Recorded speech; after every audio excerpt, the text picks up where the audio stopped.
Hello folks, John Goldstein here with Leisure Coachworks. Going to give you an update on where we are now on this tour van build.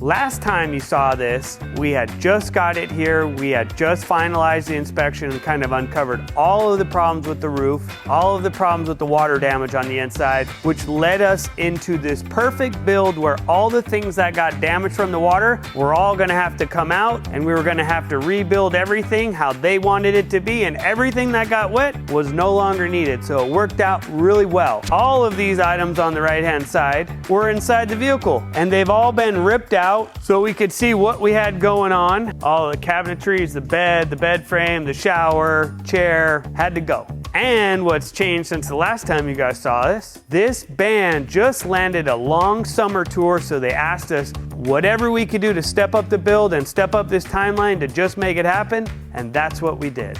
So let's go take a look on the inside and I'll show you what's changed. So the last time you saw the inside of this regular RV, it had a pantry, a shower, a medicine cabinet that was all saturated with water, a countertop, your standard closet, and over on that side, you still had your regular slide out with your bed and your overhead. You know what? All of that had to go to make room for this. We're gonna make sure that all of the crew members have a place to sleep, get rested, get ready to grab all of those totes and the lighting and get ready for the band. And the band's gonna be back over here in the back. Over here, what used to be your standard bedroom slide out with your bed, your nightstand, and your overheads, that's all gone to make room for this 36 inches, about 70 inches wide, which is just under a twin size mattress in a slide out. We divided it in half so that way there's equal amount for the top and the bottom. We still made access to where if these windows ever have to be replaced, there's gonna be panels that can come off and you could change those windows out. And this band, you know, they're like, this slide out's gonna be in most of the time. We don't really need the windows. We'd rather have more open. So that's why we overlaid them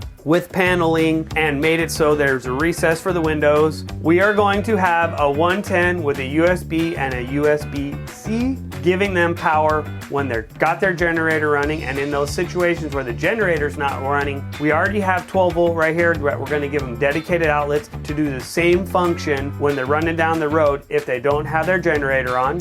Each bunk area is going to have its own light that they can turn on and off. There's also going to be a netting installed so they can put their phones and whatever else they have on the road. We're probably going to find a way to make a little bit of storage up here on the top. We're going to have to come back and add rollers from the bottom down to the floor so that way when this room comes in and out, it doesn't rock because the support has been removed. Over here on the driver's side, we have built the bed just above the water heater. We've made storage in the center. We have relocated all of the 110 and the 12 volt wiring over to the right hand side so we could place it right here on the front. We have 2x4s complemented by 1x2s, so that way we can kind of get a blend of strength and space. All of these have been glued and screwed and stapled. Each one of these bunks, before we finish them, are going to have insulation in the center and they're going to be overlaid with plywood. And then when we complete the face and we tie in wood all the way across and grab the framing right here, it's going to be as strong as it can to give them durability for however many tours they're on the road. Their areas are going to be about 30 inches of headspace. They have just under 72 inches of overall length by 30 inches wide.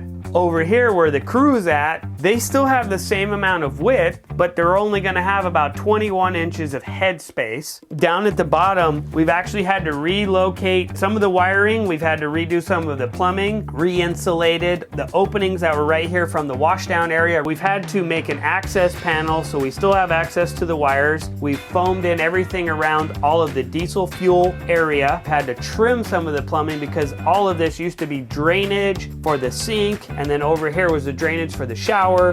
We've had to relocate some of the heater vents so that way we get a heater vent here, and we're gonna get another heater vent up there in the front, trying to keep everybody warm when this is going down the road. In the forward part of the lower storage, they wanted room for, I don't know, taking their shoes off, and they want plenty of storage underneath there. So all of this is gonna be wide open storage. The face of this is all gonna get finished off with some nice wood, trying to tie into all of the natural colors in this vehicle. vehicle, staying true to our roots and trying to make everything look like it was designed to be that way. We had some paneling that was really close in color, but it's not exactly the same tone. But if you look over here and you look over here, it's almost the same, where this is a little bit more white and this is a little bit more tan. But at least it goes along with the same flow, and it looks and it blends as best as you can, because this coach is like 20 years old and you can't get exactly the same panel, so you try to find what's the closest to try to get it all to blend. One of the other challenges that we had to overcome in this build is all of these switches and the thermostat and this little small inverter control were all mounted over on this wall and over on the closet. So what we did before we wrapped up our roof, we came up, we fished all the wires over and all the way down into this wall, pulled them out, relocated all the switches, slide out switch, inverter switch, your thermostats over here, put into a more practical space for the way that this whole vehicle is now going to function. Over here was a very similar situation, but on this one we didn't run all the wires through the roof. We had access down below in the bottom of this bunk, and we fished the wires over and up through this wall, relocating this thermostat and their heater control so that way everything still can work.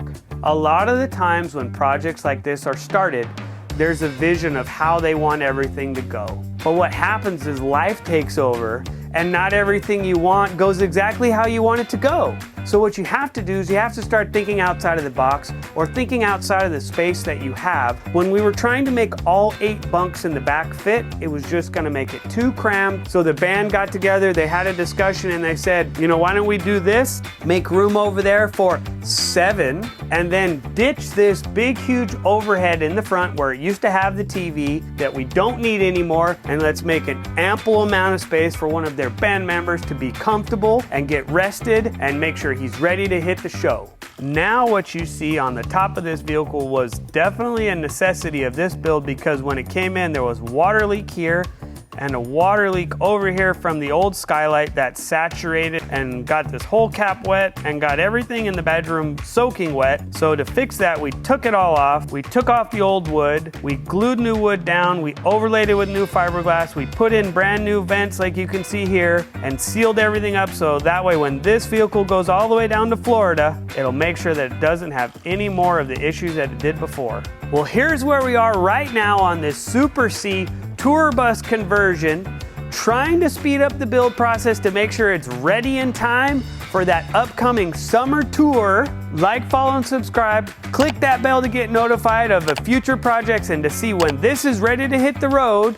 Or if you're in Fontana, California, stop on by.